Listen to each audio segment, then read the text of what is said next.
색깔 있는 인터뷰 시작하겠습니다. 옥시레킷 벤키저의 가습기 살균제 피해 문제가 기업의 부도덕한 비윤리 경영의 문제를 넘어섰습니다. 국내 화학약품 전반에 대한 안전 기준 문제까지도 현재 지적이 되고 있는 상황인데요. 뿐만 아니라 도덕적 해이 문제도 매우 심각하게 지적이 되고 있습니다. 연구 책임을 맡았던 서울대, 호서대, 그리고 또 국내 최대 로펌이라 할 수 있는 김앤장, 그리고 옥시의 삼각 커넥션 문제는 그야말로 매우 심각한 한국 사회의 파장을 일으키고 있습니다. 그야말로 옥시 파문 일파만파 확산되고 있는 양상인데요. 오늘은 더불어민주당의 가습기 살균제 대책 특별위원회 위원장을 맡고 계신 양승조 의원을 모시고 자세한 말씀 들어보도록 하겠습니다. 위원장님 어서 오세요. 예, 반갑습니다. 예, 우선 축하드립니다. 지난 총선 인사를 제가 못해가지고요. 네, 고맙습니다. 예, 네. 지금 워낙 현안이 심각해서 현안 문제로 바로 좀 들어가서 얘기를 해야 될 것 같은데요. 네. 지난 9일 국회에서 가습기 살균제 피해자들 직접 만나는 면담 자리가 있었습니다. 직접 피해자들 만나보니까 어떻든가요? 그래서 두 마디로 표현하면요, 네. 참혹함과 분노감이었습니다. 실질적으로 그 아이를 잃은 아빠, 엄마, 네. 또 평생 그 산소통을 함께 늘 들고 다녀야 될 그 아이들, 네. 이 현장을 보니까 이게 참혹함 그 자체였다. 예, 그 말씀을 드리고요. 네. 두 번째는 저희가 의견을 청취하는 과정에 네. 함께 그 공감한 건데 이 분노였습니다. 이렇게 많은 피해자들, 사망자만 해도 정부 통계만 해도 81명 아닙니까? 네. 또 피해자들이 주장하는 그 사망자 수는 훨씬 더 많아요. 네. 또 우리가 정부 통계 피해자만 해도 221명인데 또 우리 피해자들 주장은 훨씬 많죠. 네. 이런 상황에 도대체 정부는 무엇을 했는지, 환경부는 무엇을 했고 보건복지는 무엇을 했고 우리가 산자부는 무엇을 했는지 또 검찰은 무엇을 했는지 네. 이런 커다란 분노를 느꼈습니다. 이분들이 주장하는 것도 그래요. 이분들이 배상을 더 받자, 네. 어떤 금전적 보상을 더 받자 이런 게 아닙니다. 그거보다는 우리가 지난 수년간 아무런 소극적 대처를 하지 않은 정부에 대한 분노, 이거 책임을 규명해야 된다. 네. 예? 이 진상을 규명해야 된다. 그래서 정부의 늑장 대처와 소극적 대처에 굉장한 분노를 표출했는데 그 피해자분들의 분노에 정말 공감하고 정말 가슴이 먹먹할 정도로 가슴이 아팠다는 그 현장, 이 분위기였습니다. 저도 이제 생방송 오마이 TV를 통해서 생방송되는 장면을 봤는데 한 아이가 이렇게 그 산소 호흡기인가요? 네네. 그렇게 하고 이렇게 핸드폰으로 컴퓨터 네네. 게임 하는 장면을 저도 봤는데 그 학생인가요? 예, 그 아이가 한 14살 정도 먹었는데요. 14살이요. 네네. 우리로 중학생 그렇습니다. 그 정도 체구는 아니죠. 그러니까 한 10년 정도 그 산소통을 메고 호흡을 그렇게 하니까요. 어. 그 형제 중에 한 명은 정말 안타깝게 사망했고요. 그 한 형제가 그런 상태인데 10년 정도 그런 상황에서 어떤 산소통을 메고 호흡에 곤란을 느끼면서 사니까 어떤 14세된 그 정상적인 발육이 안 됐을 거라고 생각해요. 근데 이 아이가 이제 그런 고통도 모르고 정말 산소통 끌고 다녀야 되거든요. 네. 이런 끌고 다니는 고통 속에서 게임도 하고 그런 걸 보니까 뭐랄까 처연한 마음. 예, 그러면 동시에 애들 가르치는 부모로서 네. 정말 한없이 마음이 미어지도록 아프고 부모님들은 뭐 그 말씀하신 순간 벌써 눈물이 쭉쭉 나와요. 5년간 누구한테 하소연을 제대로 못한 거예요. 예, 어떤 정부 측, 검찰 측 막 찾아면서 했지만 여러 가지 이 핑계 저 핑계 대고 니네 개인 문제다. 뭐 기업가 개인 문제 아니냐. 이런 게 기본 흐름이었죠. 그래서 그 당시 그 말씀하신 대로 그 아이 그 현장 상황을 보니까 정말 가슴이 아팠습니다. 그러니까요. 아마 지금 아이들을 키우고 계신 부모님들은 그 산소통을 메고 살아야 되는 그 언제까지 그렇게 해야 된다는 보장이 그렇죠. 있나요? 그래서 예를 들어서 뭐 이 폐 질환이기 때문에요. 네. 어떤 폐를 갖다가 인공폐로 할 수 있는 그런 의학적 그 대안이 나오지 않는 한 네. 예, 상당 기간 계속돼야 될 것 같고요. 그래서 굉장히 좀 어르신들도 그런데 어른들도 네. 그런데 특히 아이들한테는 이루 말할 수 없는 고통을 안고 살아야 될 그런 그 예? 숙명이라는 게 굉장히 참 아픈 상황이죠. 예. 한 개인에게 정말 돌이킬 수 없는 끔찍한 피해를 남긴 이 사건 이제 하나하나 좀 짚어봐야 될 것 네. 같습니다. 우선 이 사건 첫 사망자가 발생한 게 2002년입니다. 네. 그리고 이제 벌써 14년이나 된 사건이고 우리 정부가 처음으로 가습기 살균제 문제를 지적한 게 2011년 8월 31일이죠. 네네. 그러니까 그 시점으로 하면 5년인데 사실 피해자 발생으로 치면 훨씬 14년이나 된 이런 사건입니다. 앞서 뭐 그 환경부, 복지부, 산자부, 검찰 그동안 뭐 했냐 이제 이런 비판을 주셨는데요. 우선 그 제일 큰 문제가 지금 이 국회에서도 논의를 했었지만 별다른 지금 그 대책이 나오지 않은 거거든요. 그렇습니다. 예, 그러니까 사실 국회 이제 더불어민주당 장하나 의원이 이 문제를 끊임없이 문제 제기했지만 이게 뭐 그 전혀 쟁점조차 잘 형성이 안 됐던 이 문제는 좀 어떻게 보십니까? 그렇습니다. 이제 장하나 의원하고요. 네. 우리 당의 이제 이현주 의원님, 네. 홍영표 의원님이 그 법안을 냈고요. 네, 또 심상정 그 네. 정의당 대표님께서 대표님. 법안을 냈는데 네, 우리가 말씀하신 기가 막힌 것은요. 네, 이게 2013년도 이 법안을 제출했는데요. 네. 이 법안 소위가 있지 않습니까? 네. 국회 상임위에는 예, 환노위. 예, 예. 법안 심사 소위에서 상정조차도 되지 않았다는 겁니다. 보통 이제 법안 심사에서 다루려면 네. 여당 야당 간사가 합의해서 법안 상정시키거든요. 그러니까요. 근데 문제는 우리 지금 법안을 냈으니까 당연히 네. 법안 상정에서 심사하자 네. 이런 주장을 하지 않았겠습니까? 예. 그런데 실질적으로 여당 그 새누리당 간사라든지 네. 새누리당원들이 반대로 상정이 안 된 거죠. 그래서 그 이유는 그렇다고 그런 보도를 봤는데요. 네. 이건 기업체라든가 이해 관계자분들이 의견이 일치하지 않기 때문에 정부하고 이거 상정할 수 없다. 그래서 나중에 이제 공청회를 통해서 충분히 밝혀지면 예, 실질적으로 이런 그 심의를 하겠다고 그랬지만 나중에 사실 공청회 열렸어요. 네. 그때는 새누리당 의원들이 전혀 불참을 했죠. 한 번 와서 뭐 말씀해서는 불참했기 때문에 네. 실제로 기가 막힌 것은 이렇게 법안이 제출되지 한 3년 가까이 되는데 네. 법안 심사 소위에서 실제 심사조차를 못한 거예요. 이 부분은요 정치적으로 큰 책임을 져야 됩니다.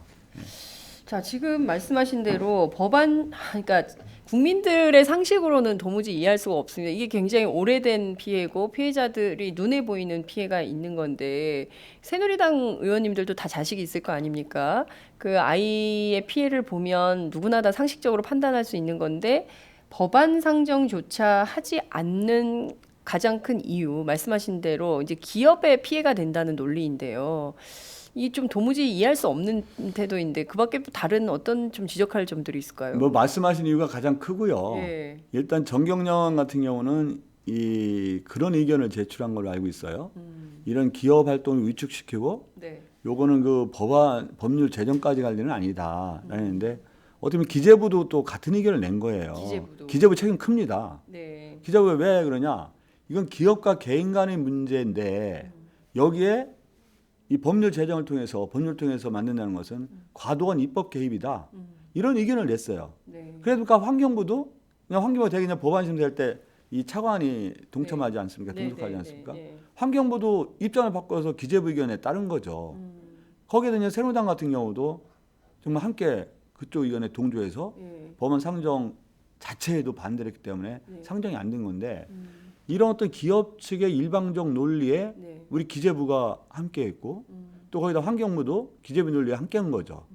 이런 결과가 말씀드린 대로 법안 상정에서 심사조차 하지 못해서 3년째 온 겁니다. 그러면 이번 국회에서 19대 국회에서 이거는 좀 매듭을 지어줘야 될 것 같은데요. 엊그제 열린 그 국회 환노위에서 또 부결이 됐어요. 그렇습니다. 그건 이게 사실 심사다운 심사도 못한 거죠. 왜냐하면 그 전향적 자세를 보이는 건 맞는데요. 네. 이걸 실질적으로 이번 국회에 해결하자 네. 이런 진지한 의지가 있는 걸로 보여줄 수 없고요.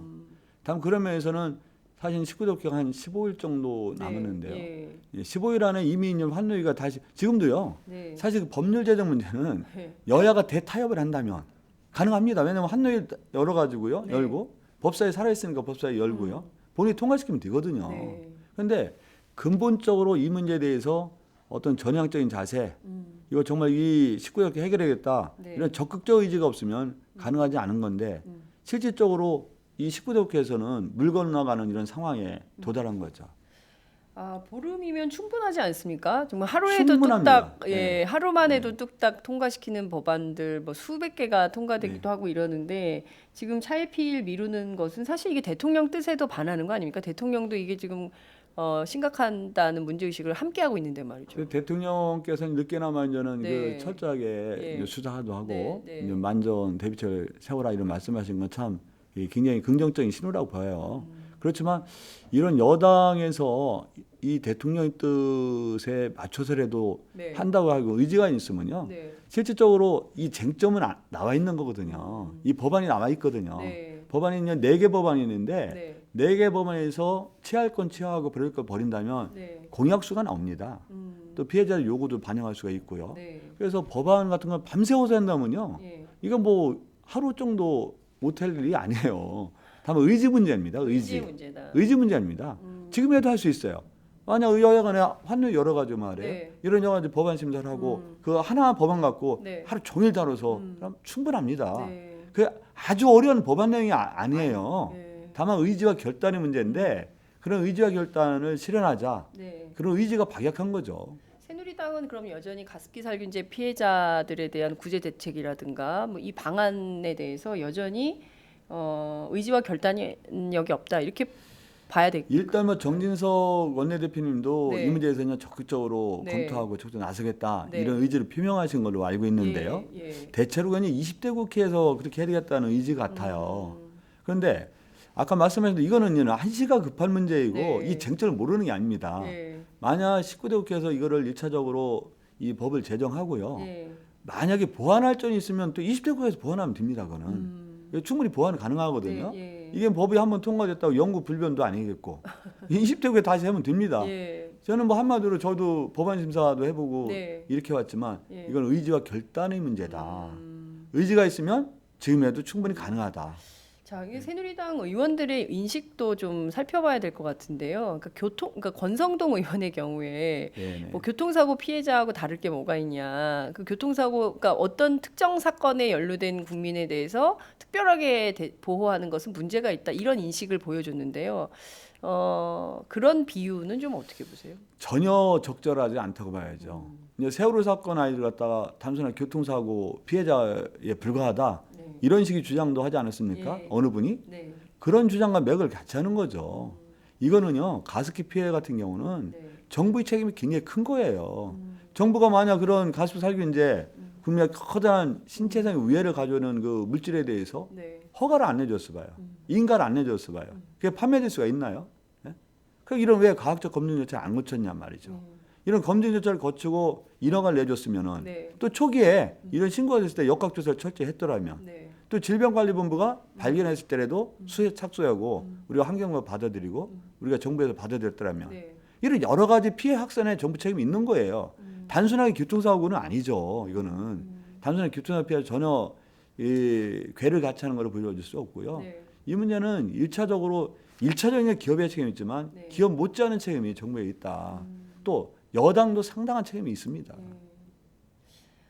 하나하나 다시 또 더 한 걸음 더 들어가 보도록 하겠습니다. 말씀하신 대로 그 유럽에는 화학약품에 대한 안전 규제가 철두철미하다는 겁니다. 그래서 지금 문제가 된 폴리헥사메틸렌 구아니딘 이 유독성 물질, 이 물질에 대해서는 아예 들여올 수가 없는 물질인데 우리는 막 쓴 거예요. 그러니까 사실 이 가습기가 옥시의 문제뿐만 아니라 애경, 뭐 이마트 PB 상품, 뭐 여러 분야로 지금 확대가 되고 있고 당시에 이 물질이 들어간 물품을 썼던 소비자는 굉장히 많은데 말씀하신 대로 소비자들이 이런 걸 어떻게 합니까? 정부가 규제를 해주고 정부가 아예 원천 통제를 해야 국민들이 안전하게 사용할 수 있는 건데 그게 뚫리니까 모두가 지금 다 피해를 본 이런 상황인 건데 이 문제를 좀 지적을 해주셔야 될 것 같아요.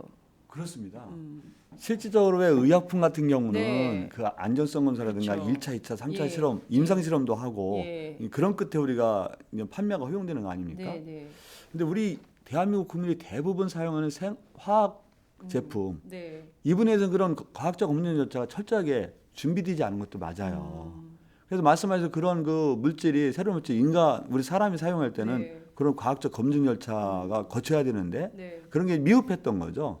제도적으로 좀 미흡했고요. 네. 그래서 이런 제도적 마련이 요번 아마 가습기 살균제 피해 사건을 계기로 해서요. 네. 우리가 뭐 진상 규명이라든가 책임자 처벌 문제, 피해자 배상 문제도 예. 하면서 동시에 이런 생활 안전품, 생활 용품 예. 이 화학 제품에 대해서 철저하게 예. 이런 화학 제품에서 구민이 피해가 예. 재발되지 않는 여러 가지 제도적 방안을 음. 마련할 필요가 있습니다. 네, 말씀하신 대로 근데 이게 다 이렇게 어떻게 보자면 사후 약방문격으로 들리기도 해요. 그러니까 물론 이제 메르스 때도 그랬고요, 세월호 때도 그렇고요. 이게 지금 당장 피해가 목전에 있는데 그거 말고 이제 대책으로 뭐 이제 앞으로 이런 기준들이 새로 마련될 건데 물론 이제 그것도 중요한데 당장 목전에 닥친 진상조사 책임자 처벌의 문제도 매우 중요한 대목인데요. 그 문제를 좀 얘기를 좀 해봐야 될 것 같습니다. 그 국회 지금 당장 그 법안 통과도 중요하지만 국회에서 청문회를 열어야 되는데 이 청문회도 새누리당이 검찰 조사 끝나면 하자 뭐 이런 입장이라는 거 아니에요? 그러니까 이런 거는 좀 어떻게 해야 될까요? 그거는 정말 언어도단이죠. 언어도단이다. 언어도단이고 어불성설이고요. 네. 왜 그러냐? 예. 우리가 검찰의 피해자들이 고소한 게 2010년 8월로 기억되거든요. 예. 검찰 고소. 나중에 쭉 하다가 나중에 뭐 정부 측의 진상조사가 나와야 된다라고 네. 해서 기소 중지 의견을 냈어요, 검찰에서. 그러니까 대통령께서 다시 수사하라 그런 말씀을 네. 하셨지 않습니까? 예. 예. 그러니까 현 그 검찰팀에서 굉장히 열심히 하는 자세는 있는 것 같아요, 현재. 현 검찰은. 현재 그 맡은 저기들은. 예. 그런데 이것도 이 피해자분들도 그걸 인정을 해요. 이게 확연히 다른 태도, 네. 자기들 대하는 태도라든가 예. 어떤 진지성, 검찰이 진정성. 달라졌어요. 예, 그렇다는 우리 거죠. 검찰이 달라졌어요. 그냥 그런 건데 이런 문제에 대해서 이렇게 늑장 대화를 했는데 수사를 바친다면 한다. 이 수사가 간단한 수사가 아닙니다. 이제 과학적 검증 절차도 필요하고요. 네. 여러 전문가들이 그 견해돼야 되는데 예. 이렇게 한 5년, 6년 늦게 늑장 수사한 수사를 다 마친 다음에 네. 청문회를 열자. 그거는요 또 다른 책임 회피예요. 예, 책임 방기죠. 그거 안 됩니다. 그거 안 되는 게 이 피해자들의 분노와 이 슬픔을 갖다 조금이라도 생각한다면요. 네. 검찰 수사는 검찰 수사를 가야 됩니다. 네. 예? 투트랙으로 해야 되는 거죠. 네. 검찰 수사 가고요. 네. 우리 국회에서 할 거 국회에서 해야 됩니다. 네. 그래서 정부에 할 걸 우리가 국회에서 촉구를 하는 거죠. 예. 그럼 말씀드린 대로 진상을 규명하고 책임자 처벌이고 피해자 배상 문제는요. 시급한 거예요. 재발방지죄도 우리가 마련해야지만 네. 그거는 우리가 시간을 갖고 더보다 철저하게 마련할 수 있는데 네. 일단 진상이 규명돼야 책임자 처벌 문제가 되는 거 아닙니까? 그렇죠. 피해자 네. 배상 문제가 나오고 네. 이 문제는 어떻게 하겠어요? 국회에서 청문회 절차 통해서 도대체 인허가 과정 어떤 문제가 있었는지 왜 질병관리본부에서 이런 역학조사를 발표했음에도 불구하고 이게 정부에서 그게 받아들여 갖고 보다 전반적인 그 대책을 마련하지 않았는지 예. 검찰 수사는 왜 이렇게 늦었는지 예. 이런 거 우리가 조사하려면 청문회 절차밖에 없는 거죠. 네. 그래서 청문회를 우리가 검찰 수사 위에 하겠다. 이것은 또 다른 책임 회피와 책임 방기다. 우리 더불어민주당 도저히 그거는 받을 수 없습니다. 자, 그러면 더불어민주당은 이 청문회를 언제 열어야 된다고 주장하십니까? 저희는 그렇게 생각해요. 예. 이제 19대 국회가 이제는 불과 한 20일이 안 예, 남았어요. 예. 29일까지거든요. 예. 그럼 청문회를 하면은 만약 19대 국회 하면 또 청문회가 자동으로 해산돼야 되는 거거든요. 예. 이건 연속선상이 아니니까요. 예. 그렇죠? 그러면 5월 30일 국회가 개원합니다. 임기가 네. 시작해요. 예. 그럼 국회가 시작되면 제일 먼저 할 게 국회 차원의 특위를 설치해야 됩니다. 국회 차원의 특위. 예. 국회 차원의 특위를 설치해서 예. 거기서 입법권을 갖던 특위가 설치돼 가지고요. 네. 특위에서 청문회를 할 수도 있는 거죠. 근데 그거는 5월 30일 날 여야가 합의만 있으면 그 국회 특위를 설치하자 네. 본인 의결을 할 수가 있거든요. 우리가 원구성이 다 아니더라도 네네네. 상임위가 예. 아. 그러면 특위부터 가동을 하는 거예요. 국회의장 선출이 안 돼도 이걸 할 수 있는 겁니까? 그건 뭐 임시 예를 들어서 의장 같은 경우 네. 아마 국회의장은 뭐 그 조만간 선출되지 않겠습니까? 예. 그거는 뭐 제가 법적으로 좀 더 따져봐야 되는데요. 네. 아마 임시 의장도 예. 의안을 처리할 예. 수 있는지 그건 한번 따져봐야 아, 되겠지만 저는 의장이 임시 의장이라도 네. 그거 충분히 처리할 수 있다고 개인적으로는 지금 현재 판단은 들어요. 그렇군요. 더 따져봐야 되겠지만 네. 근데 여야 간에 합의한다면 5월 30일 날 못할 이유가 없어요. 근데 이제 그 장하나 의원이나 혹은 또 심상정 대표 저희 방송 출연하셔서 그런 말씀 해주셨는데 이 청문회 해봐야 어차피 하루 이틀인데 그리고 이제 19대 국회의원들은 가습기 살균제 피해 문제에 대해서 이미 그렇죠. 이제 숙지가 돼 있고 공부가 돼 있는 상태이기 때문에 법안을 처리하는데도 훨씬 빠르다는 겁니다. 청문회를 하기도 훨씬 더 준비가 돼 있기 때문에 쉬운데 오히려 20대 국회로 넘어가면 새로 들어오신 분들 공부도 새로 해야 되고 팀도 새로 짜야 되고 잘 모르기도 하고 그러기 때문에 훨씬 더디다. 그러니까 아예 19대에서 이거를 하고 넘어가는 게 맞다. 이런 주장하시는데요. 그 점은 좀 어떻게 그런 보세요? 주장이 그 일리 있습니다. 다만 이는 청문회를 네. 구성해야 한다는 건요. 네. 청문회 구성이 의결이 돼야 되고요. 아하. 증인 소환에 필요한 절차가 있습니다. 증인 소환 절차. 예, 이제 증인 그 출석 예, 기일보도 그렇죠. 예. 뭐 일주일 전에 통배되는 기한이 맞아요. 있거든요. 예. 또 증인 그 선정 절차가 있죠. 예. 그런 거라면 물리적으로 이걸 만약 한 달 전만 우리가 더 했더라도 네. 예, 충분히 가능한 얘기인데 지금 5월 11일이죠. 네. 5월 11일 시점에서는 약간 시기적으로 네. 굉장히 빠듯하다. 말씀드린 청문회 네. 구성, 네. 또 증인 소환 절차, 통보, 네. 증인 출석 네. 이 관계가 굉장히 빠듯해요. 예. 지금 불과 17일 정도밖에 안 밖에 안 남았거든요. 예. 그래서 우리 장하나 의원님 말씀하시고 심상정 의원님 말씀하신 건 충분히 일리가 네. 있습니다. 예. 근데 그분들이 더 네. 많은 공부를 했고 예. 또 함께 했기 때문에 예. 충분히 일리가 있지만 예. 지금 5월 10일 현 시점으로 볼 때는 물리적으로는 좀 촉박하다. 그렇군요. 또 이제 시간적 여유가 없기 때문에 네. 또 청문회가 너무 네. 이 만전히 기하지 않고 넘어갈 여지도 있는 거죠. 그렇군요. 5월 30일 국회 개원하자마자 국회 차원의 특위를 설치해서 가습기 살균제 대책 문제, 피해 문제 이것부터 해야 된다 이런 말씀 주셨습니다. 네. 하나하나 좀 더 짚어보겠는데요. 말씀하신 대로 국회 차원에서 청문회를 하게 되면 점검하고 따져봐야 될 게 굉장히 많은데 그렇죠. 우선 옥시라는 회사의 문제입니다. 이 회사가 동물 실험조차 하지 않았다라는 얘기가 나오고 있습니다. 그러니까 인체에 유해한지 아닌지를 확인하려면 최소한의 동물 실험을 해야 되는데 그조차 하지 않았다라는 주장이 제기가 되고 있는 상황인데 이 점도 청문회에서 좀 밝혀야 되지 않을까요? 그래야 되겠죠. 예. 뭐냐 그 말씀하신 그 맥락에서 보면요. 네. 일단 우회성을 있는지 없는지 조사도 안 되면 커다란 문제고요.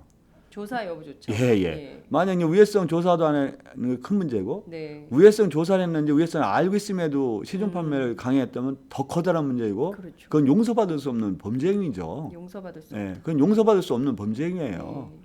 그리고 이렇게 많은 피해자들이 이렇게 주장을 했음에도 불구하고 기업체에서 오불관원 했잖아요. 네. 사과조차도 아는 거 아닙니까? 네. 최근에 와서 사과했지. 네. 이런 것도 우리가 충분히 청문회 절차에서 예, 전문가들의 도움을 받아가지고 네. 그걸 따져봐야 될 필요가 충분히 있는 거죠. 피해자들은 그 영국 본사까지 가지 않았습니까? 네. 이분들이 2014년에도 항의 방문을 갔고 이번에도 항의 방문을 갔는데 말씀하신 대로 사과조차 못 받아서 꼭 그 CEO단, 옥시의 CEO단이 한국에 와서 조사받거나 사과하는 장면을 꼭 보고 싶다. 국회에서 무릎 꿇게 해줬으면 좋겠다. 이제 이런 얘기를 하셨어요. 가능할까요? 뭐 그분들 영국 심정 사람들이기 100% 때문에. 이해하고요. 예. 다만요 증인을 강제력을 소구하기 위해서는 우리 그냥 증인이 그 강제 구인할 수도 있지 않습니까? 네. 그냥 증인이 강제 구인이 이제 법적으로 외국인한테 가능한지는 모르겠어요. 그거는 네. 원래 이제는 그 사실 어떻게 보면 국내 사법권은 국내에서만 미치고 그렇죠. 사법권 외국에 미치지 않는 게 기본 원칙 아닙니까? 예. 민사는 우리가 민사청문 가능한데 네. 형사적인 면에지 국기법상의 어떤 증인 소환의 네. 강제성, 예. 어떤 구인할 수 있는 여부 예. 이거는 뭐 좀 더 법적 검토가 필요하지만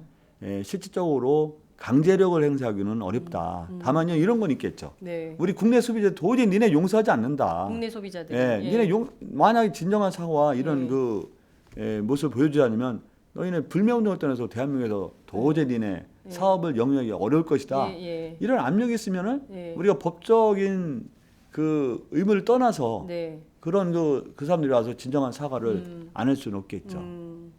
그러니까요. 진짜 이게 하나하나 따져봐야 되는 문제인데 제일 중요한 게 옥시 레킷 벤키저라는 회사가 그러니까 동양화학과 영국의 이제 레킷 벤키저라는 다국적 기업이 합쳐져서 만들어진 이런 회사인데 이 회사에서 보면 얼마나 우스웠을까 싶어요. 그러니까 그렇죠. 유럽에서는 팔아먹을 도저히 팔 수 없는 건데 한국 시장에서는 이게 무려 12년간 51억. 그러니까 453만 개가 팔렸습니다. 그러니까 가정주부들이 웬만하면 하나씩 다 썼던 거예요. 그렇죠. 네, 이런 제품인데 그쪽에서는 저기 유럽에서는 팔지도 못한 건데 한국에서 엄청 불티나게 팔리네. 야, 더 팔아야겠다. 그런데 정부의 아무런 안전 기준도 없고 규제도 없고 이랬던 거예요. 그게 무려 12년 동안 이어졌던 겁니다. 그 기업 차원에서는 얼마나 우리가 우스워 보였을까요? 그렇죠. 네? 아마 그 사람들이 참 우리 대한민국 아마 마음속 판매하면서도 한심하다고 생각했을 거예요. 유럽에서 이 규제 때문에 만약 판매가 안 되는데 네. 이 5,100만이 대한민국에서 버젓이 팔 수 있다? 이거 참으로 마음속으로 참 한심한 정부였다. 한심한 국가라고 생각해서 여지가 클 것 같아요. 이런 점에 대해서는 정말 우리 정부, 우리 정치권 맹성을 해야죠. 맹성을 예, 맹성해야죠. 말씀하신 대로 정말 한심해 보였을 것 같아요. 저 네. 바보들. 예. 저거 진짜 사람도 죽을 수 있는 건데 이게 알고도 이렇게 했다면 정말 큰 문제인데 이게 지금 보니까 SK케미칼이라는 국내 기업이 개발한 화학 물질을 예. 사용한 거더라고요. 그러니까 그래서 결과적으로 SK케미칼에 대한 조사도 불가피하다라는 얘기가 나오는데요. 인체에 쓰면 안 되는 산업용, 공업용 물건을 이렇게 판 이 옥시의 책임과 아니 그 레킷벤 기저라는 회사의 책임과 이 SK의 책임 어느 쪽이 더 책임이 무겁다고 볼 수 있을까요? 검찰 조사를 해봐야 될까요? 이 검찰 조사는 해봐야 되겠는데요. 네. 사실 그 화학물질 제품을 해서 이걸 사용해서 네. 이제 최종 제품을 만드는 데가 보다 커다란 책임이 있다고 봐야 되겠죠. 만드는 아무래도 회사. 예, 그렇지. 혹시. 그렇지 않겠습니까? 예, 예. 사실 유해성 문제, 인체 예. 유해성 문제는 이제 제품이 최종 제품을 제조한 제조사 제조사. 거기에 더 큰 책임이 있다고 보여지긴 해요. 예, 예. 근데 이 문제도 역시 어떤 청문회라든가 검찰 조사를 통해서 철저한 진상규명이 필요하다. 네. 또 다른 측면에서는 이제 그 이른바 이제 모랄 해저드 도덕적 해이 문제가 이번에 또 나오는데요. 그러니까 학계 그래도 서울대는 권위가 있으니까 그래도 그 대학 교수들은 낫겠지. 대학 연구팀이 신뢰할 수 있다라고 했는데 이번에 완전히 그 공식이 깨졌습니다. 그 물론 이제 본인은 억울함을 성토하고 있지만 그 서울대학교 연구팀의 문제는 좀 어떻게 보고 계세요? 그것도 정말 철저하게 조사해서요. 네. 우리가 이제 일부 언론과 방송에 보여주듯이 만약 위해성 여부를 알았음에도 불구하고 기업체 요구에 부합할 수 있도록 네. 그 위해성을 갖다 생략하고 예. 감췄다. 예. 이건 거의 인도적 범죄죠. 인도적 이거는. 범죄다. 예. 예. 이건 정말 그 반인류적 범죄 아닙니까, 그거는? 그거는 뭐 더구나 말씀하신 대로 우리 대학 교수님에 대해서 사회적 신뢰가 얼마나 커요. 그 집 그룹에 대해서. 네. 그 그룹에 대한 신뢰도를 완전히 그냥 배신한 거죠. 배반한 거고. 네. 그래서 검찰 수사가 더 진행되고 결론을 좀 봐야 되겠지만 네. 검찰 수사 결과 만약에 그 서울대 그 모 교수께서 그 우리가 혐의가 있는 대로 인정이 된다면 네. 정말 아주 엄중하게 처벌하고요.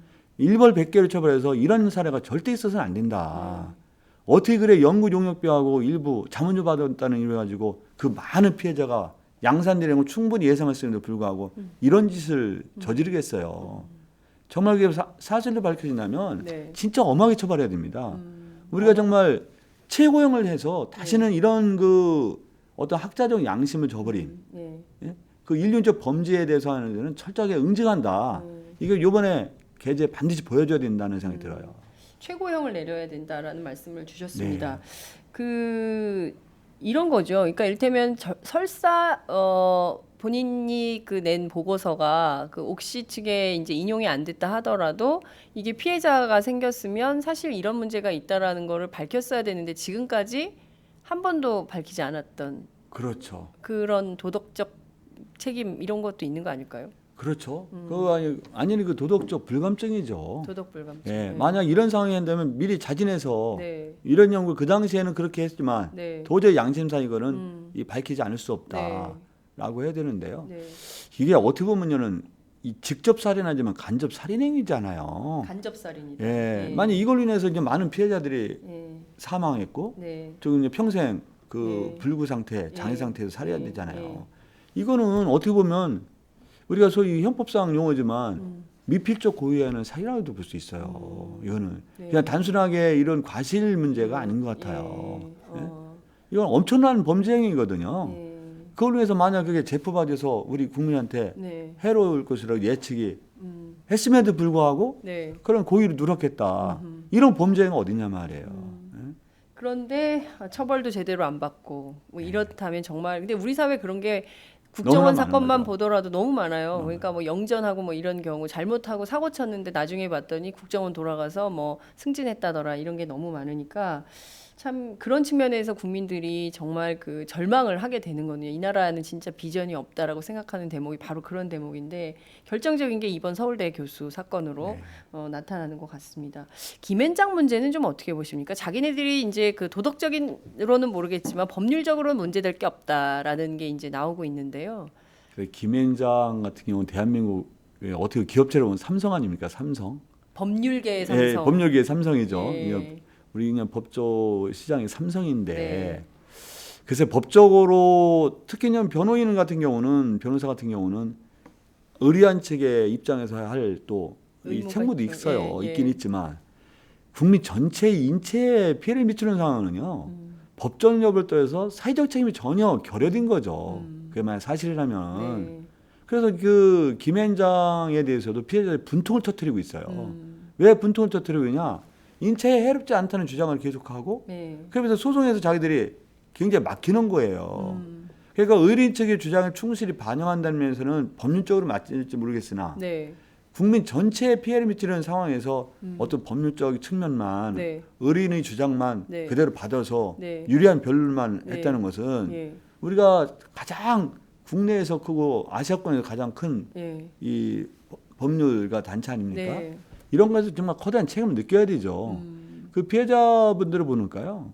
그분들이 어떤 그 김앤장에 대해서 느끼는 분노가 굉장히 크더라고요. 예. 그러니까 그냥 법률적인 측면을 떠나서 네. 이분들 때문에 우리 소송이 제대로 진행이 안 됐다. 아하. 이런 생각을 갖는 거죠. 예컨대 김앤장에서요. 그 서울대 조모 교수 팀이 연구한 결과 보고서 가운데 특히 이제 그 동물 실험 중에 그 저 15마리 가운데 12마리인가요? 13마리의 그 임신한 쥐가 죽었다는 내용이 통째로 뺐다. 통째로 그 내용을 누락시켰다라고 한다면 그것도 범죄 행위에 해당하는 거 아닐까요? 만약 그렇게 되면 공모가 될 수 있는 거죠. 공모. 예. 대리인, 네. 법률 대리인을 넣어서 공모가 될 수가 있는 거죠. 범죄를 공모했다는 거죠. 그렇지. 만약 예를 들어서 예. 그 기업 측에서 그걸 알고 됐는데 예. 이런 자료를 줘가지고 예. 그 기업 측이 결정하는데 함께했다. 예. 그거는 공범이죠. 그렇게 되면 공범이죠. 공범이다. 예. 단순히 그 변호사 그 변호인의 네, 업무를 네. 넘어서는 거죠. 변호사 업무를 법률 대리인 역할을 넘는 거죠. 그렇게 했다면 법률 예. 대리인의 역할. 저는 그렇게 되면 충분히 공범이라 생각해요. 공범. 그러면 사실 이번 사건에서 제일 중요한 한 축인 김앤장에 대한 수사도 불가피하겠네요. 저는 아마 이번 검찰 수사팀에서요. 네. 아마 이철희 부장이라고 그러는 네, 네, 분인데 충분히 거기까지 미치지 않을까 예상은 해요. 만약 그런 부분에 수사가 없다면 또 미진한 수사죠. 불완전한 수사고요. 정말 이 심각한 문제를 어디 참 이렇게 빨리빨리 좀 진도를 내서 청문회도 하고 검찰 수사도 좀 속도를 내지 않으면 안 되는 상황인데 계속 새로운 자료들이 언론을 통해서 지금 공개가 좀 되고 있습니다. 환경부가 말이죠. 앞서 이제 환경부, 산업부 뭐 했냐 이제 이런 지적 질타를 해주셨는데 가습기 살균제 성분 가운데 클로로메틸 이소치아 졸리논이라는 성분이 있고요. 또 하나는 메틸 이소치아 졸리논이라는 성분이 있는데 이 두 가지 유해성 심사를 하는데 20년 동안 이 심사를 면제해줬다는 지적이 나왔습니다. 그러니까 환경부가 네네네. 검사조차도 그냥 안 하고 무사 통과 시켜버린 이런 상황인 건데요. 이러면은 이게 환경부가 본인의 역할을 하고 있다고 볼 수 있을까요? 어떻게 보십니까? 이게 환경부가 왜 있는 겁니까 도대체? 그렇죠. 하여튼 환경부 이 본연의 그 역할을 하지 않은 거는 맞는 거죠. 네. 왜냐하면 더구나 말씀드린 대로 우리가 국민 인체에 유해성을 가진 물질일 것이다. 네. 라고 한 거는 그렇지 않다는 확신이 있을 때까지는 있잖아요. 국민 건강 차원에서 생각해야 되는 거 아니에요? 또 환경부 입장은 더 그렇지 않습니까? 네, 환경부가 환경 왜 존재하겠어요? 그러니까요. 예, 존재 이유가요. 예. 그 고의성은 없을지 모르지만 일단 환경부의 책임을 다하지 못한 건 틀림없는 거죠. 그러려면 외부의 사례라든가 여러 가지 역학조사라든가 과학적 검증이라든가 이런 걸 통해서 했어야 되는데 네. 실제로 20년간 어떤 그 심사 자체를 면제했던 거는 그 책임을 벗어날 수가 없다고 봐요. 그럼 이럴 때는 어떻게 해야 됩니까? 이게 지금 거기 전직 장관들이 거쳐간 분들이 몇 분이고 그 부서를 거쳐간 공무원들이 굉장히 많을 텐데 이거 다 소급해서 처벌해야 된다고 보십니까? 어떻게 보면 어떻게 해야 됩니까? 이거. 근데 일단 그 어떤 위계상 개통상에 책임져야 네, 되지 않습니까? 예, 예. 그 현장 책임자하고 네. 어떤 개통 예, 이어가서 예. 이런 분들은요 실질적으로 그게 어떤 형사 책임 이걸 떠나서라도요. 최소한 정치적 책임은 져야 되고요.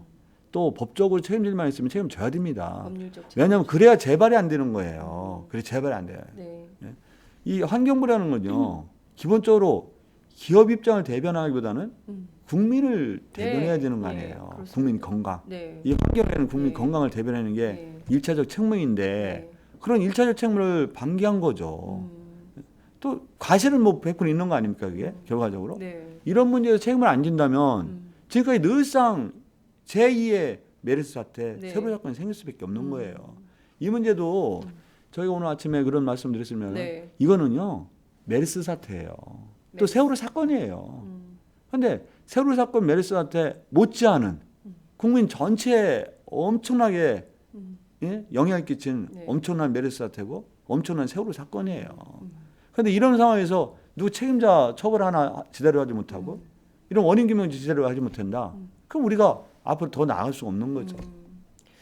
참 걱정입니다. 저희가 이제 어버이연합 게이트에서도 이제 잠깐 말씀을 좀 드렸는데 이게 보면 전경련이 늘 이런 법안을 통과시키고 제도를 만드는 데에 제동을 걸어왔더라고요. 그러니까 특히 이제 2013년 앞서 말씀해 주신 대로 가습기 살균제 특별법 제정을 눈앞에 두고 있는데 당시에 전경련이 기업 부담이 가중된다는 이유로 반대 입장을 밝혔고 뒤이어서 곧바로 새누리당이 법안 소위조차 네. 상정조차 하지 않는 이런 상황이 그러니까 뭡니까 전경련과 새누리당과 이렇게 커넥션이 있는 걸까요? 저는 참 이해가 안 되는데 새누리당 의원님들도 국민의 대표잖아요. 그렇죠. 기업의 대표로 국회 온 게 아니잖아요. 기업이 선출한 거 아니잖아요.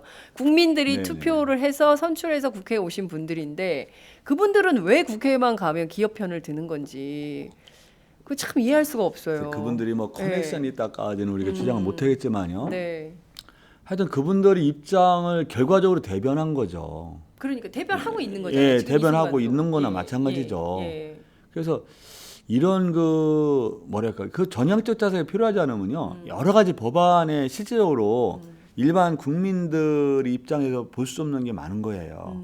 우리가 법안 심사를 하다 보면요 네. 저희는 보건복지 있는데 네.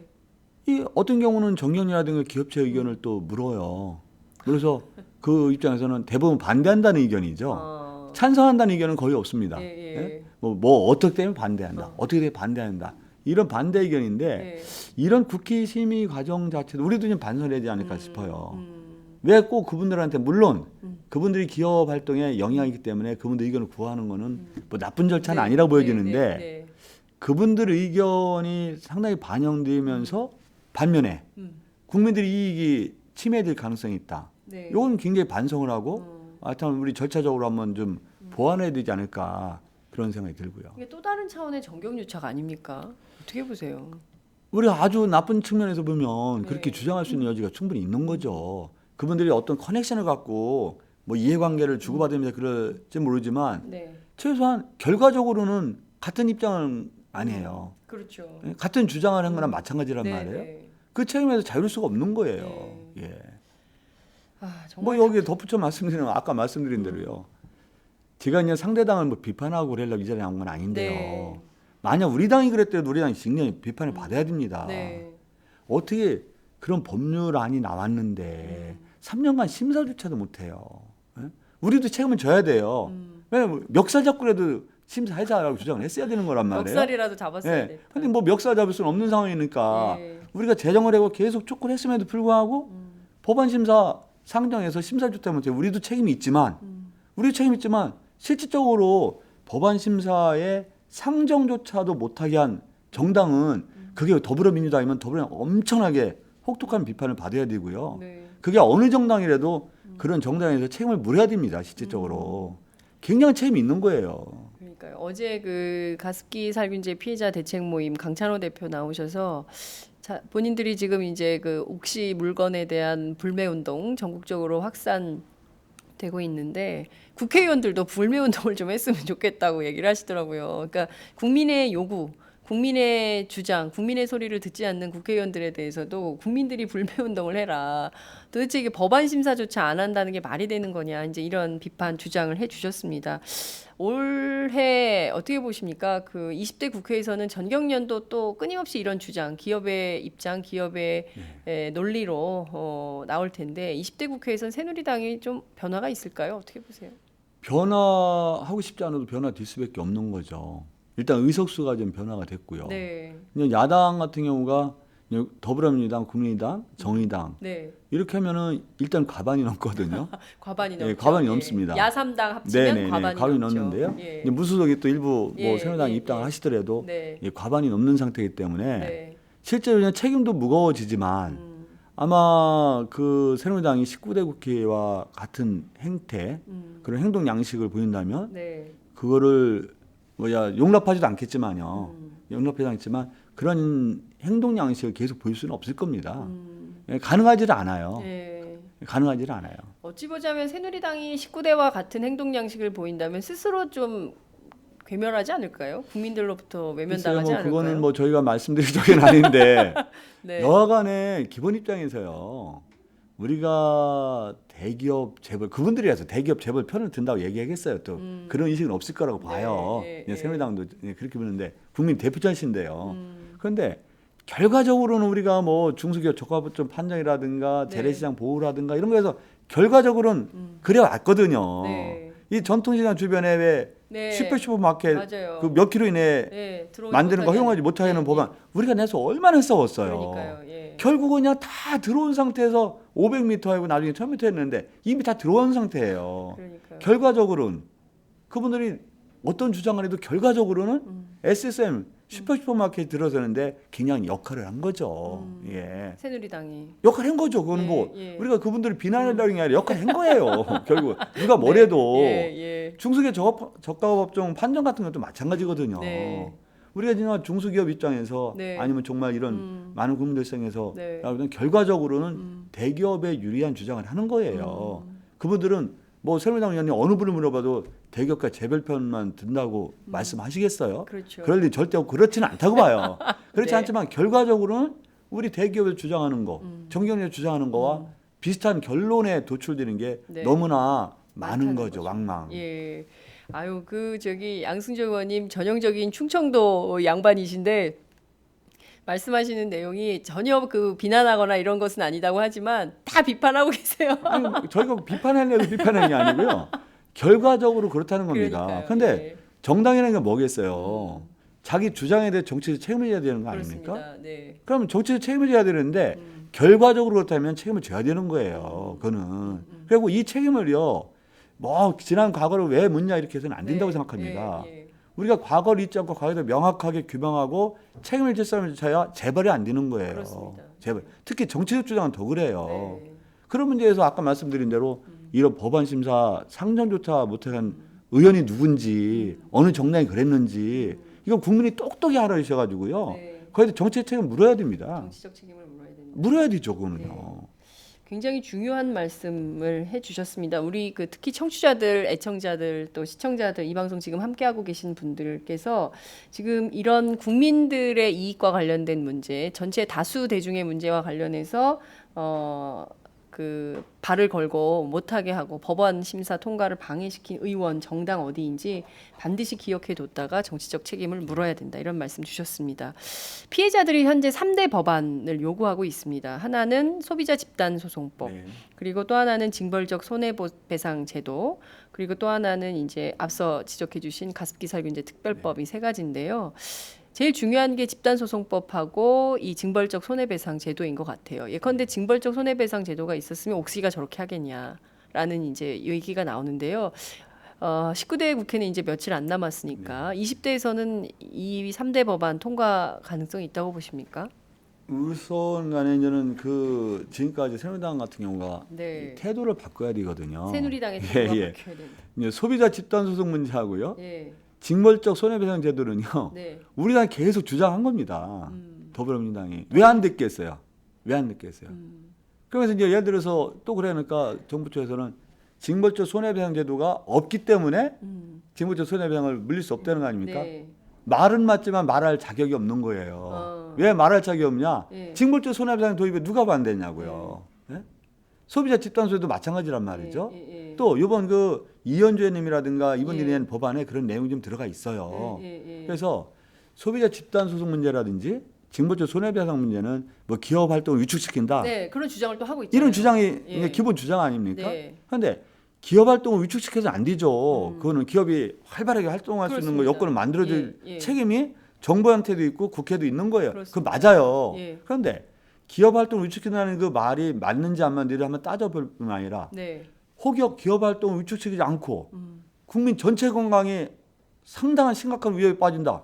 그럼 당연히 기업 활동 위축되는 게 낫는 거죠. 그런 기업은 위축돼야죠. 위축돼야 되죠. 예, 그게 그거는. 상식이죠. 그게 상식이죠. 예. 기업 활동 위축돼서는 안 되지만 기업 활동이 활발한 거에서 국민 전체 국민이 심각한 네. 유해 위험에 예. 빠진다. 그거 당연히 위축돼야 되는 거 아니겠어요? 그렇습니다. 그러니까 구분해서 볼 수 있는 능력이 우리 국민들에게 충분히 있습니다. 어떤 기업이 잘 돼야 되고 어떤 기업이 위축돼야 되는지 모든 걸 다 그냥 섞어가지고 짬뽕 시켜가지고 모든 걸 통칭해서 기업하기 좋은 나라 뭐 이게 아니라 옥시 입장에서 보면 얼마나 기업하기 좋은 나라입니까 대한민국이. 그렇죠. 유해성 있는 물질 막 팔아도 아무런 뭐 규제도 없고 누가 뭐라고 하는 사람도 없고 피해자들 있지만 그거 대충 묵살해도 아무도 문제 제기하지 않고 그 나라 정부에서 문제 제기하지 않으니까 기업하기 너무 좋은 나라인 거죠. 근데 그런 기업이 기업하기 좋으면 되겠냐는 거예요. 그럼요. 예? 저는 이게 이제 진상규명 굉장히 중요하잖아요. 네, 맞습니다. 애꿎게 또 기업의 책임을 물어서도 안 돼요, 그거는. 네. 진상규명 철저해야 돼요. 네. 책임을 분명히 가려야 돼요. 네. 그런데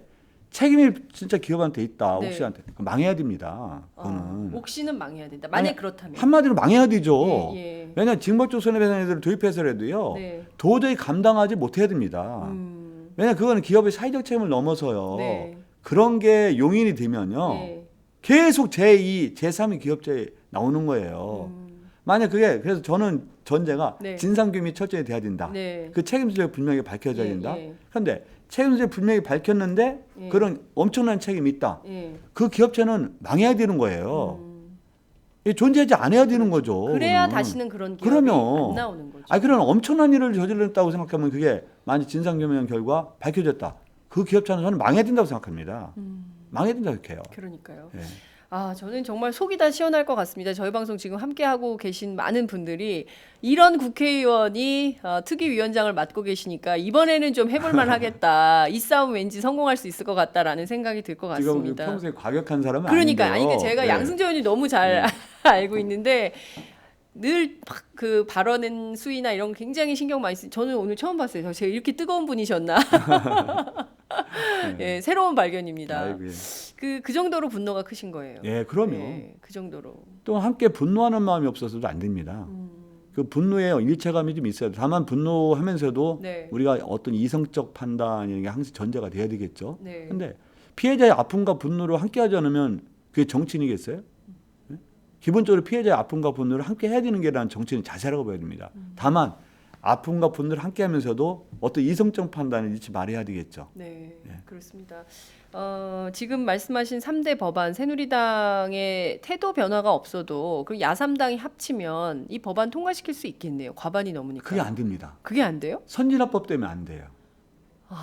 3분의 2 이제 이상이 선진화법 때문에 이제 야당이 다수 돼도. 세력이 돼도 네, 이 새누리당에서 전형적인 자세를 보여서 동의하지 않으면 네. 안 되는 거죠. 저는 국민적 요구가 분출돼야 된다고 생각해요. 국민의 요구가 분출돼야 예. 된다. 이런 상황에서 네가 반대면 정말 두고 보자. 예? 니네 계속 이런 식으로 해서 네. 이런 그 엄청난 상황에 이 도래했는데 네. 직면했는데 예, 예. 그럼에도 불구하고 그 알량한 기업 활동 위축된다는 그런 예. 그 논리와 명분 때문에 예. 우리가 끝내 예. 어떤 소비자 집단 소송 문제라든지 예. 징벌적 손해배상 문제라든지 예. 이런 그 가수성 특별법이라든지 예. 이런 게 소극적으로 대처하고 법안 심사 상정조차도 못해하고 법안 통과에 적극적으로 동의하지 않는다. 네. 이건 뭐 국민적 선진화 때 빼면 우리 때 할 수가 없습니다. 우리가 그냥 180석이 되지 않는 한 할 수가 없거든요. 네. 선진화 때문에, 선진화법 때문에. 예. 그런데 이걸 선진화법 때문에 할 수 없다를 떠나서 네. 이런 국민적 분출되는 요구를 전혀 수용하지 않는다. 그럼 왜 존재하겠어요? 그거는. 그건 책임을 져야 되죠, 그거는. 맞습니다. 근데 저는 좀 개인적으로 이런 생각도 듭니다. 이제 과거에는 그러니까 우리가 굉장히 이제 어떤 현안 문제, 민주주의 문제가 제일 대표적이었지만 그게 뭐 국가에 대한 문제, 사회에 대한 문제, 그리고 또 작게는 뭐 학교 안에, 대학 안에 뭐 민주주의 문제라든가 뭐 여러 가지 이제 문제들이 있을 때 뭐 이제 회사에서 이제 노사 간의 문제라든가 뭐 이런 것들이 극단화되고 첨예하게 대립될 때 사람들이 이제 뭐 최소한 시위라도 하면서 그 문제 제기를 했거든요. 그 촛불이라도 들고 말이죠. 그렇죠. 미국산 쇠고기 때문에 얼마나 많은 사람들이 광화문에 모였습니까? 그런데 2012년 이후에 한국 사회를 쭉 돌이켜 보면 이제 사람들이 나서지 않아요. 왜냐하면 나서는 순간 뭐 조사받거나 또 혹은 또 이제 워낙 이제 뭐 테러 방지법이 이제 되면서 더 그런 게 생기는데 정부로부터 무슨 감시받는다고 생각하기 때문에 모이지 않는 광장에 모여서 문제 제기하고 뭐 호소하고 이런 게 굉장히 위축돼 있습니다. 그러니까 그 자체가 이제 이런 가습기 살균제 문제까지도 괜히 또 나섰다가 또 뭐 괜히 뭐 피해 입는 거 아니야? 이러니까 스스로 자기 검열하게 되는 이런 후퇴가 되게 많은 것 같아요. 이것도 사실 정치가 좀 해결해 줘야 되는 중요한 문제 아닐까요? 그렇죠. 그게 만약 그런 현상이 지속되면 이제 대한민국 민주주의 그 발전에 엄청나게 역행하는 결과가 되는 거죠. 왜냐하면 국민의 정당한 요구는 언제든지 보장받아야 되고요. 네. 국민의 정당한 요구가 받아들여질 때는 일정의 법적 질서 안에서 네. 그걸 분출할 수 있고 요구할 수 있고 네. 드러내야 되는 거죠. 네. 또 그걸 받아들일 그 정치권이 받아들일 의무가 있는 거고요. 네. 그냥 그런 면에서 볼 때 우리 사회가 엄청나게 위축됐다고 말씀하지 않았습니까? 네, 네. 그런 거는 대한민국 민주주의 발전에 굉장히 문제고 악영향을 끼치라고 봐요. 그래서 이 문제는 우리가 근본적인 문제를 좀 해결해야 된다는 생각이 듭니다. 왜냐하면 민주주의 국가라는 게 뭐겠어요. 네. 다양한 의견을 그럼요. 국민들께서 분출시키는 거 아니에요. 예, 예. 다만 그 법질서 태도에 분출시키는 거지만 그렇습니다. 그걸 법적으로 최대한 허용하는 거예요. 네.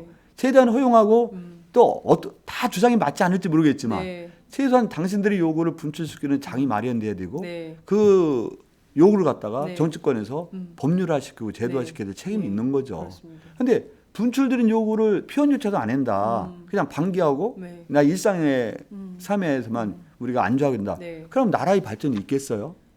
나라의 어떤 그 역동성이 어디서 살아나느냐 말이에요. 예. 네?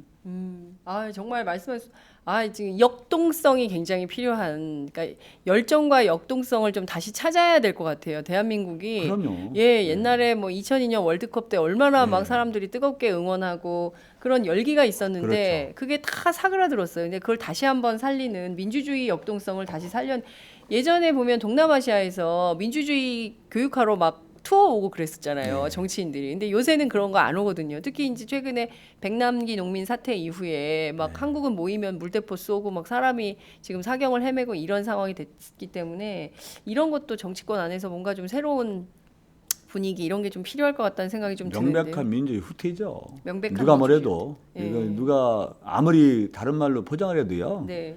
그 대한민국 민주주의는 상당히 후퇴한 건 맞아요.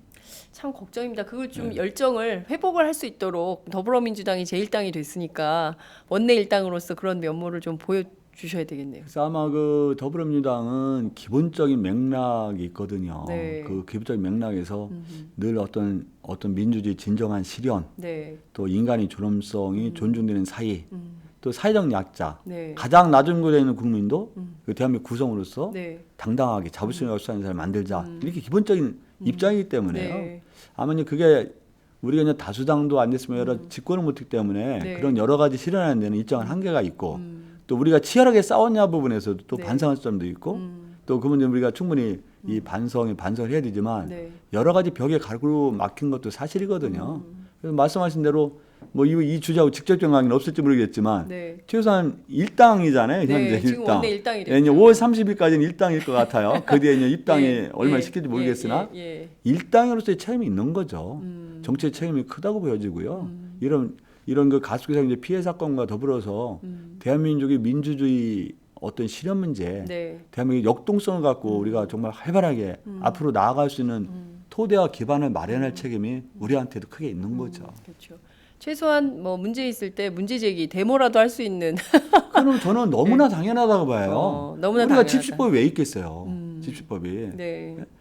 집시법 법원에서 당연히 허용해야 되는 거죠. 그거는 어느 나라나 마찬가지 네, 아닙니까? 맞아요. 예. 다만 그래서 일정한 선을 넘지 말고 폴리스라인이 있는 거 아니에요. 그렇습니다. 예. 폴리스라인 왜 만들겠어요? 예. 여기까지 허용해야 된다는 거 예, 아니에요. 예, 예. 근데 폴리스라인이 훨씬 전에 쳐버리는 건 안 되는 거예요. 그거는. 예? 예. 그건 말이 안 되는 거죠. 네, 그러니까요. 갑자기 이제 지난해 그 민중 총궐기에 더불어민주당 의원님들 전부 장미꽃 들고 저 사람의 그 휴먼 폴리스 라인을 치셨던 그 기억이 갑자기 납니다.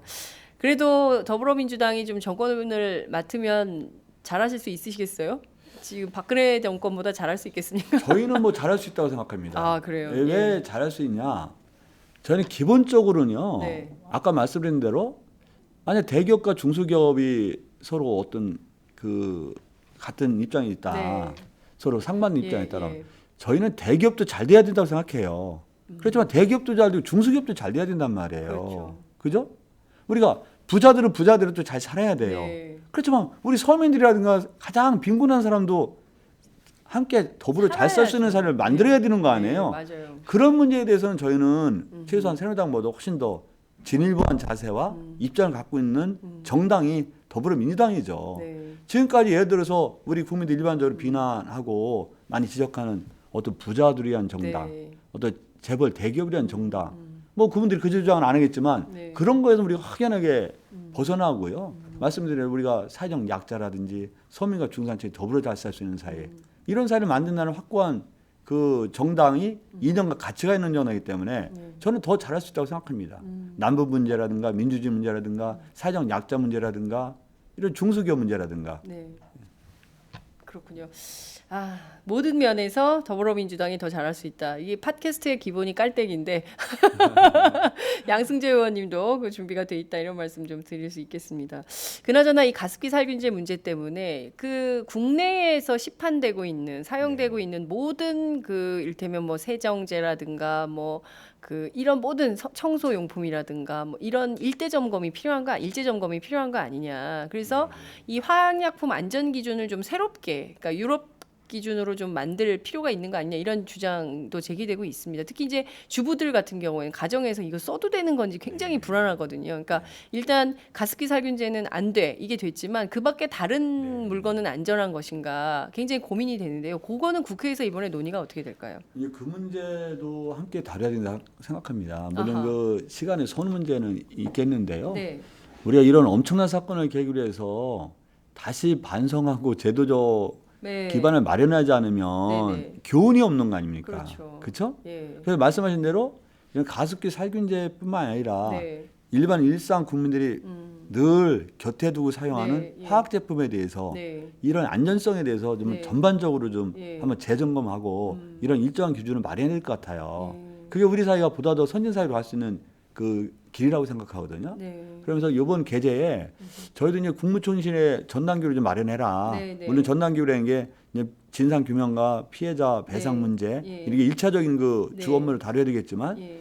국무총리실의 전당규를 마련하는 것은 이런 전반적으로 우리가 다시 한번 점검하자, 다시 한번 일정한 기준을 마련하자 네. 그런 걸 촉구하는 의미도 있는 거죠.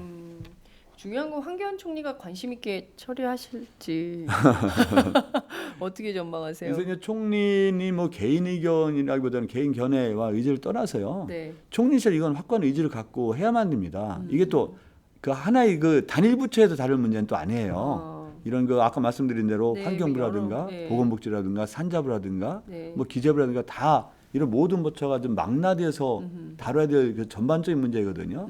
그렇다면 뭐 대통령님께서 위원장 할 수 없는 한 네. 총리실에서 이걸 갖다가 정책적으로 총괄해서 네. 조정해서 이런 안을 마련하고 이런 구제 방법을 그 마련하는 것이 합리적이죠. 네.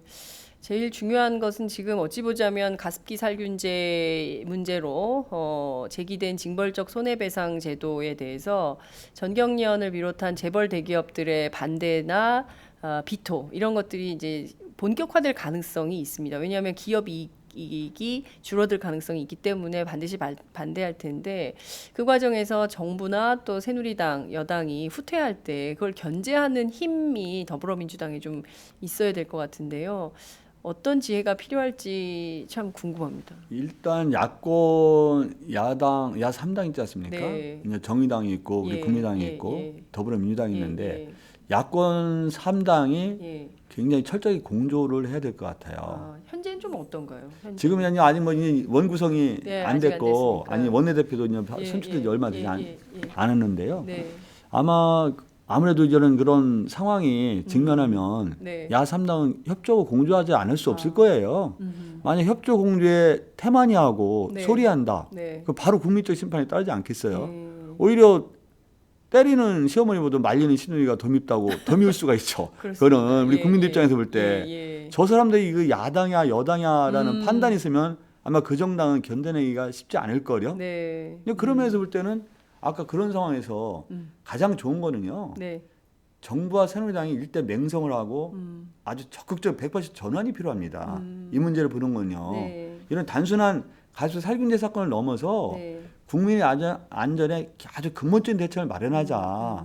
이런 일대 전환이 필요하고요. 네. 새누리당과 함께하는 그런 대책을 마련하는 게 가장 합리적인 거예요. 네. 또 실현 가능한 거고요. 예, 예. 그래서 일대 의식 전환과 예. 태도 전환이 필요하다는 말씀을 드리고요. 네. 만약 태도 전환이 안 된다면 야 3당이 협조하고 어떤 국민힘을 바탕으로 해서 네. 국민 요구와 함께해서 예, 예. 이 타의에서라도 전환을 우리가 요구하고 강제해야 되는 거죠.